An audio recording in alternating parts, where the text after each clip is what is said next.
Hey, so this is pretty much the cheapest gaming PC that I build for my customers these days. Why this part specifically? Well, there are a few reasons. Let's start with the CPU. Anything with less than 4 cores and 8 threads that doesn't have AVX2 instruction set is pretty much obsolete by today's standards. And sure, you can still play older titles on much weaker hardware, which will probably run fine, but we're talking about the AAA games here, especially the modern ones, which push both the CPU and the GPU to their limits. So while we can go ahead and say that 50ish FPS with a few stutters here and there might be considered a playable gaming experience, it's not really something that leaves me satisfied as a system integrator. Besides, if you're building a PC just for yourself, it's really easy to say that, oh, I could have built something way better than what this or that person is selling here. And sure, that might be true, but you also have to keep in mind that selling price isn't the same as building price. As a seller, I always provide 1 to 2 years of warranty. I test every single system in various games and applications to make sure that the customer is getting a reliable and fully functional PC. A peace of mind that a lot of people often overlook, which obviously comes at its own price.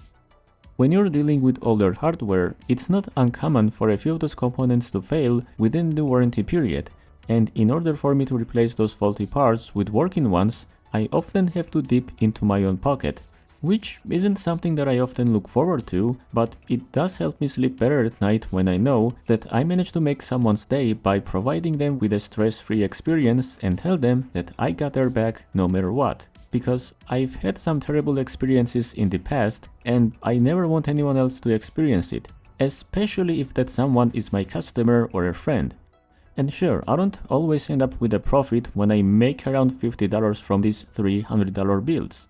But like I said before, I'd rather make little profit and be an honest person than take advantage of people who don't know much about computer hardware.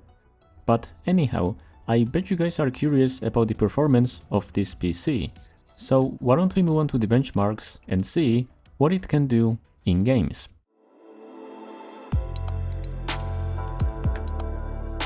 As always, let's begin with CS2. We're gonna be testing this game on low settings at native 1080p resolution. Now, while CS2 might be really easy to run, it's still considered a relatively modern title. Obviously nothing like Valorant, which can honestly run on much weaker hardware than this, but it still demands a decent amount of CPU power. So I think it's a good representation of what you can expect from a modern esports game. As such, despite our older hardware, we're still getting a solid 100 plus FPS. And sure, it does dip into 90s sometimes, but the game is honestly quite smooth and I have not seen a single stutter throughout this 10-minute deathmatch. Overall, we achieved around 110 FPS on average. GTA 5 Enhanced. Normal settings at native 1080p resolution.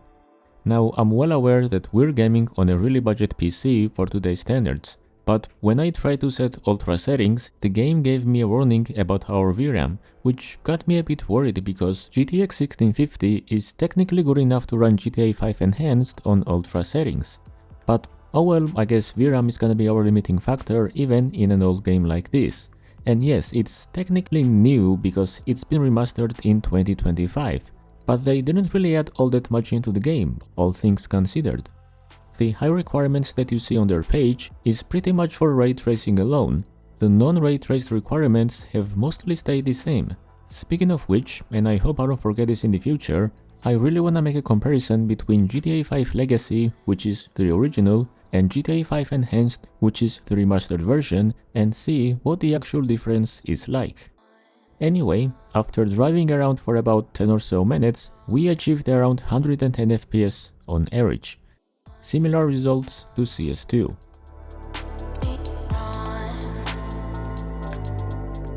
Sons of the Forest. Lowest settings at native 1080p resolution. Now, there are many games that look decent even on the lowest settings, but sadly this one isn't one of them. And when we're gaming on older hardware like this, there's not really a whole lot that we can do. I mean, it's running alright, I'll give it that, but let's be honest, it really doesn't look all that amazing. The edges of the trees look really sharp, the textures are not being rendered until you get up close, and pretty much everything else looks really mediocre, and I'm being generous here. But aside from that, I did have a good gaming experience. Cyberpunk 2077, a pretty demanding game for older hardware. I was honestly debating between running it at native resolution and setting FSR on quality, but when I saw like 80% CPU usage in crowded areas, I decided to leave any sort of upscaling disabled and run the game on native 1080p resolution. And honestly, considering that we're playing on the lowest settings at 50-ish FPS, the game still feels mostly playable, all things considered. I mean, I did see a few stutters here and there, but they weren't really all that distracting. I could honestly play this game on a hardware like this if I really wanted to. Now, is it amazing? No, but it's playable.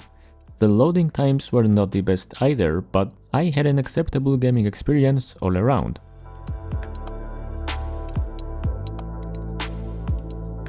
Hogwarts Legacy. Low settings at native 1080p resolution.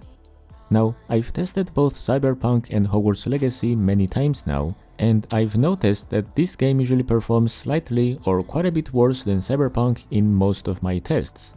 But today, that's not gonna be the case. The fact that we're getting a stable 53 FPS in this game is really impressive. I mean, the shaders did take a long while to load before we even entered the game, but I still can't ignore how smooth it actually feels. Which comes at the expense of slower loading times, cause when I was using fast travel from one place to another, the loading times were noticeably longer than I wanted them to be. But then again, I'm still impressed by how smooth the game is running right now. I didn't see any frame drops in heavy fights, and it was honestly an enjoyable gaming experience from start to finish.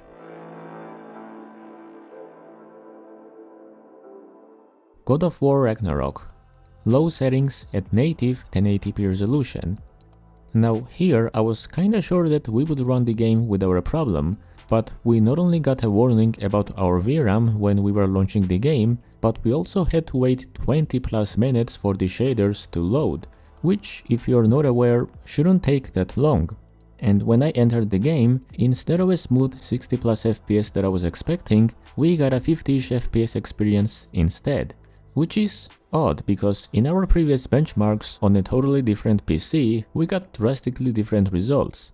60 FPS in Hogwarts Legacy, but 85 in God of War Ragnarök. I guess that's what the game was warning us about.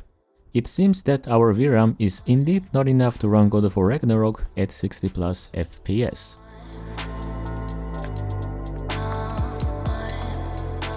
Warhammer 40k Space Marine 2. The last game and probably the most demanding one that we'll be testing today. I went with the lowest possible settings here at native 1080p resolution, and pretty much as expected, we're getting like 30ish FPS. Now I could just enable FSR and gain like 10 FPS, but we're already close to maxing out the CPU usage. Besides, that 30 FPS is dropping all the way down to low 20s in heavy fights. So even if we enable FSR, I really doubt that it's gonna do a whole lot here.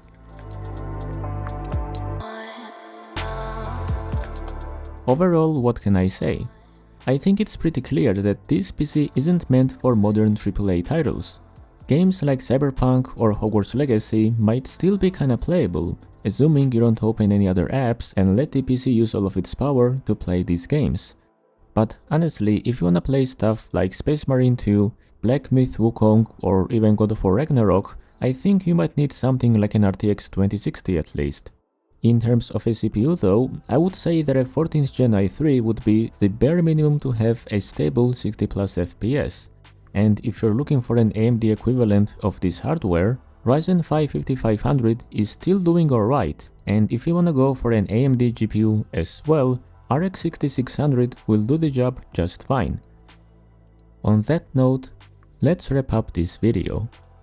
Thank you so much for watching, and as always, I'm gonna see you guys in the next one. Bye bye.